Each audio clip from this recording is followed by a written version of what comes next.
So I'm at Barboursville Vineyards, and it is like a 900-acre estate, very old. As you can see behind us, those are ancient ruins. I guess they're ancient. They're ancient to me. But Thomas Jefferson was the architect of that Octagon House, and it burned down, I believe, in 1822, built in 1814 for the Barber family. And this whole area was their estate. So I'm really excited to taste the wine here. It is old world wine. That means it's more European style, very smooth, not acidic like the East Coast. And the vintner here is from Italy. And he comes from a long line of winemakers. And I'm just super excited to taste all their Governor's Cup winners.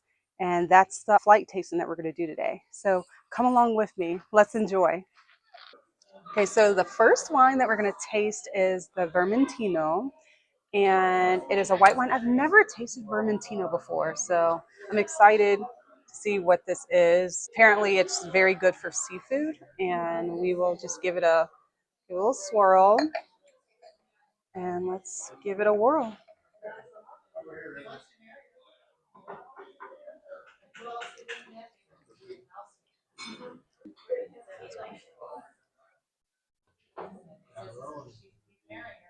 Extremely light, delicate, but also rich a little. It's very smooth.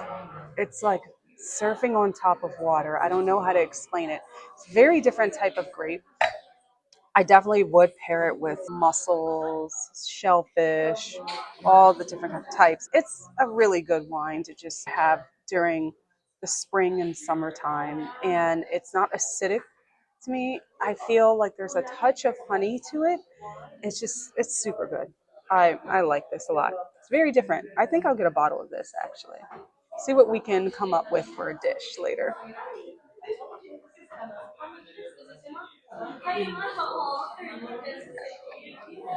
So good. All right, so on our second one, and this is the Cabernet Franc Reserve. And this one, when I think of Cabernet Franc, I think of really strong, like earthy tones. Maybe that's just me. So let's see what this has in store for us. And as you can see, look at the color in it. I do see some browns in it, which is very promising. So let's see.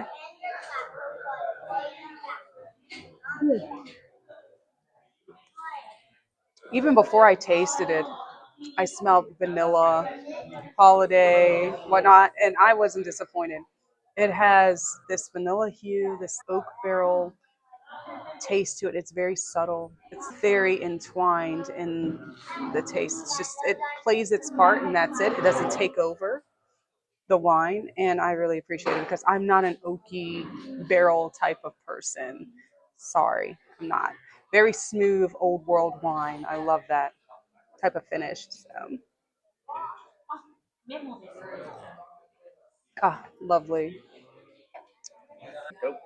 Okay, so we're on to our second red wine, and this is a very different type of wine I've never tasted before. And as you actually can see, look at the color. It's brown and red and all these different colors.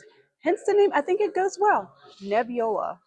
And from what I remember in Latin, I think that means some cloud or nebulous, something different. Um, which I'm hoping that the name kind of translates in the taste of it because I'm looking forward to see what this is about. I do smell a fruit and a smooth kind of caramel vanilla. So let's see what the taste buds think.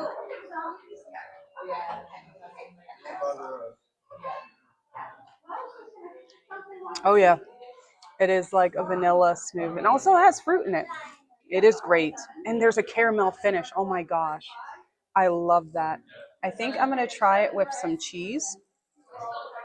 What type of cheese is it? This is a little cheddar cheese, so let's try it.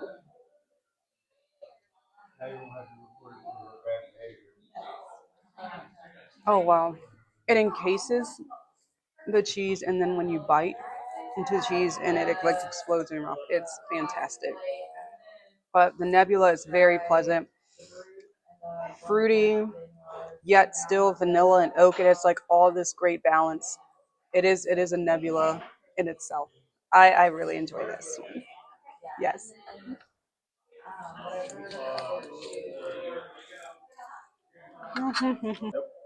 So the next three ones, we have a great treat. We're actually trying the Octagon ones. One 2016 Reserve, this one right here. 2019 Reserve, this one right here. And 2021 Reserve, this one right here. So let's go with age first. So for the Octagon 2016, I imagine it, from what I remember, what I was told, Octagon has Petit Verdot and Cabernet Franc mixed in it. And so I'm expecting to taste all of those notes put together dancing on my taste buds in a mirthful way. So we'll see.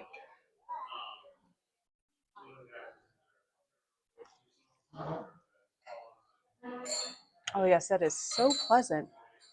And I dare say it is like, it almost feels like it is sweet, but it isn't at the end. It's very fruitful.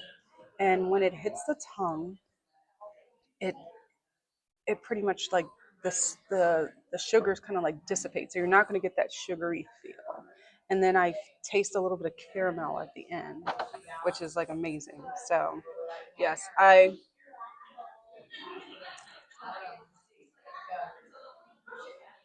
definitely could see this with a nice steak of sort, or maybe in a duck or something like with a little bit fat in it. So yes, Octagon 2016 is quite delicious. So let's move to the Octagon 2019. Let's see if I can tell the difference. I don't know if I can tell the difference. I don't know if my palate is sophisticated as that, but let's see.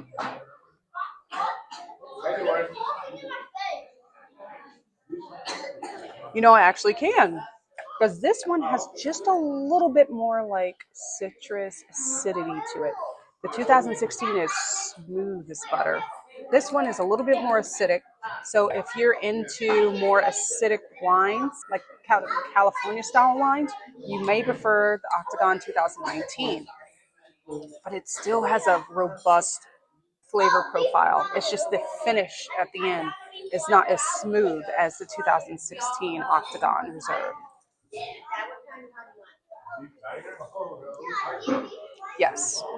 I feel like the Cabernet Franc, like a young Cabernet Franc, is like popping out there. All right. So hypothetically, if 2016 Octagon is smooth, 2019 Octagon is a little bit, on the acidic side. I'm expecting 2021 Octagon to be more acidic. So let's see if I'm right.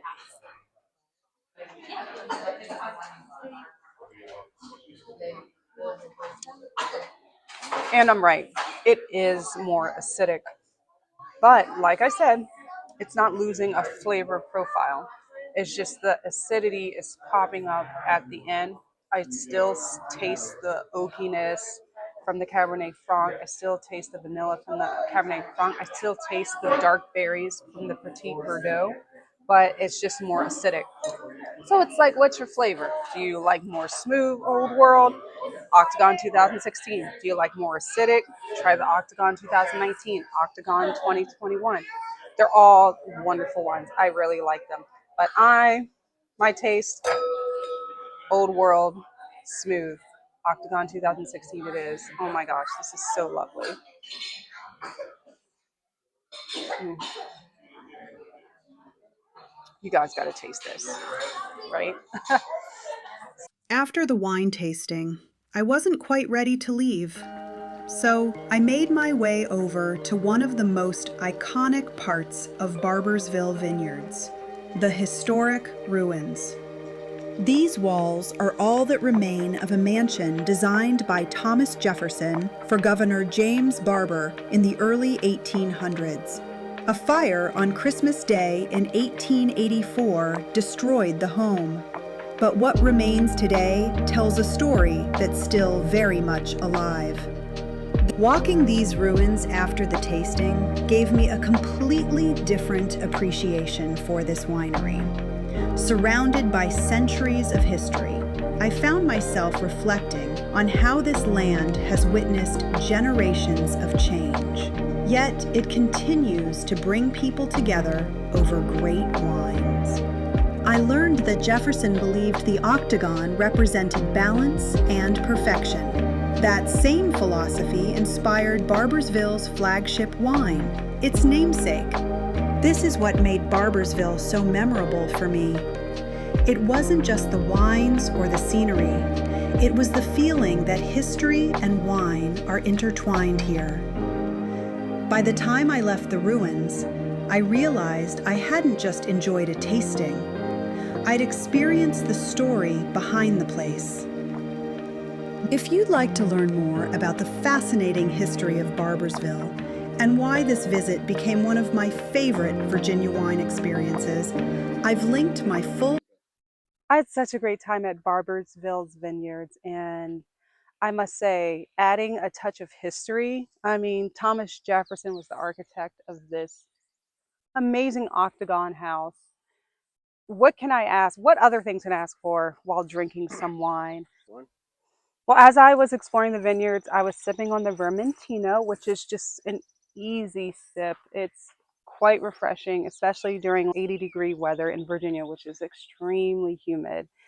And I'm deciding that I'm going to take the rest home, and I will prepare a nice, fun dish for this beautiful, floating white wine that I have acquired, and we shall see what I come up with on Sip and Serve.